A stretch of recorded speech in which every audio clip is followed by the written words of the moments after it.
ప్రభువునందు ప్రియమైన దేవుని బిడ్డలారా, ప్రభువును రక్షకుడైన యేసయ్య నామములో హృదయ అంతరంగం నుంచి మీకు శుభవందనాలండి. మన దేవుడు నమ్మదగిన దేవుడు. ద్వితీయోపదేశ కాండం 28వ అధ్యాయం 1వ వాక్యాన్ని చదువుకుని ఈ మార్చి నెల కొరకు మనము ప్రార్థన చేద్దాం. నీవు నీ దేవుడైన యెహోవా మాట శ్రద్ధగా విని నేడు నేను నీకు ఆజ్ఞాపించుచున్న ఆయన ఆజ్ఞలన్నిటినీ అనుసరించి నడుచుకునిన ఎడల నీ దేవుడైన యెహోవా భూమి మీదనున్న సమస్త జనముల కంటే నిన్ను హెచ్చించును. ప్రియమైన దేవుని బిడ్డలారా, ద్వితీయోపదేశ కాండం 28వ అధ్యాయం 1వ వాక్యములో దేవుని ప్రజలకు దేవుడు వాగ్దానం ఇస్తున్నాడు.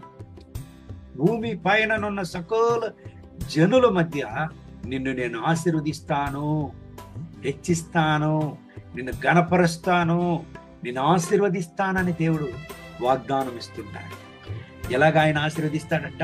పట్టణములో ఆశీర్వదిస్తాడంట, పొలములో ఆశీర్వదిస్తాడంట, గర్భఫలాలను ఆశీర్వదిస్తాడంట, అంటే కుటుంబాన్ని ఆశీర్వదిస్తాడంట. అంత మాత్రం కాదు, దేవుని బిడ్డలారా, పిండి పాత్రను, నూనె కొండను దేవుడు ఆశీర్వదిస్తాడంట. చెయ్యి పెట్టి చేసే పనులను ఆశీర్వదిస్తాడంట. అప్పు చేసే వాళ్ళుగా ఉండకుండా, అప్పులోళ్ళుగా ఉండకుండా, అప్పిచ్చే వాళ్ళుగా దేవుడు ఆశీర్వదిస్తాడంట. దేవుని బిడ్డలారా, ఎంత ఆశీర్వాదాన్ని దేవుని బిడ్డలకు ఇచ్చినాడు చూడండి. మీరు చోలిపోయి ఉన్నారా? హృదయములో విరగబడి, అయ్యో నేనెంతగా ప్రార్థన చేద్దును, నేను ఎంతగా ఉపవాసం ఎత్తుదును, ఎంతగా దేవుని నేను వెతుకుదును, అయ్యో దేవుని సన్నిధిలో ప్రార్థించడం నేను మానుటలేదే, దేవుని వెతకడం నేను మానుటలేదే, కానీ నా ప్రార్థనకు ఒక జవాబు రాలేదే, అయ్యో నా కన్నీళ్లు ఎప్పుడు తొడవబడును, నా కలతలు ఎప్పుడు మారును, నా వేదనలు ఎప్పుడు మారును, నా వ్యాధి ఎప్పుడు మారును, నా ఉపద్రవాలు ఎప్పుడు నా ఎల్లల నుంచి తొలగిపోవును అని మీరు బాధపడుతున్నారా?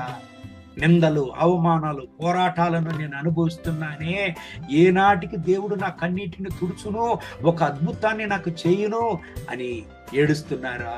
ప్రియమైన దేవుని బిడ్డలారా, చోలిపోకండి. దేవుడైన యెహోవా వాగ్దానం ఇస్తున్నాడు దేవుని బిడ్డలకు.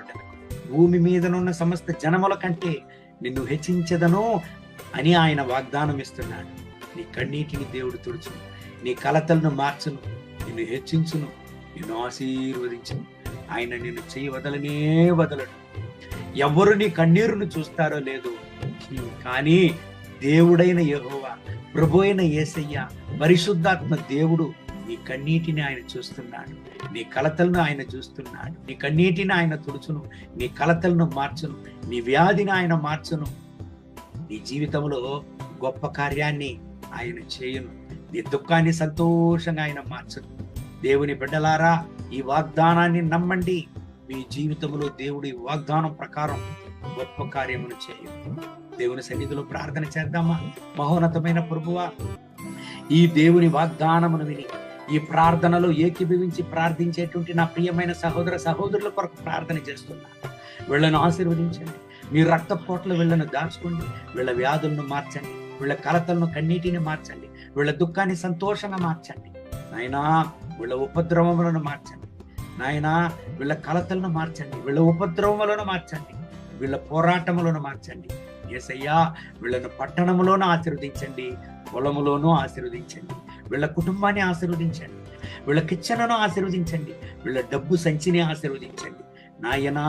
వీళ్ళకి విరోధంగా వచ్చేటువంటి యొక్క శత్రువు ఒక మార్గములో వస్తే 7 మార్గములలో పారిపోవును గాక. వీళ్ళు చేయి పెట్టి చేసే పనులను ఆశీర్వదించండి నాయనా. వీళ్ళకి అప్పులు అనేదే ఉండకూడదు. ఒక గొప్ప బ్రేక్ త్రూని వీళ్ళ జీవితంలో ఇవ్వండి, ఒక గొప్ప విడుదలను వీళ్ళ జీవితంలో ఇవ్వండి. మీ మహోన్నతమైన ప్రసన్నత అపరిమితంగా వీళ్ళ పని దిగిరాని నాయన. మీ రక్త కోట్ల బిడ్డలను కూడా దాచుకోండి నాయన. మీ కృప కనికరం ఈ బిడ్డల పని దిగిరాని. వీళ్ళ దుఃఖం సంతోషంగా మారి మహిమ ఘనత స్తుతి మీకే. ప్రభు అయిన యేసయ్య నామములో ఈ ప్రార్థనను అడిగి వేడుకుంటున్నాము మా ప్రియ పరలోకపు తండ్రి. ఆమేన్. ఆమేన్. May God bless you. Have a good day.